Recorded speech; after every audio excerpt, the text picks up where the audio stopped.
ब्रह्ममुरारिसुरार्चितलिङ्गं निर्मलभासितशोभितलिङ्गम्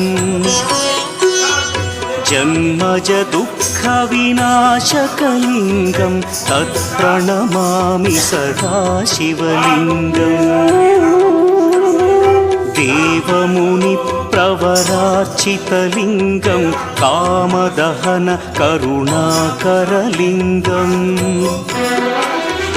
रावणदर्पविनाशकलिङ्गं तत्प्रणमामि सदा शिवलिङ्गम्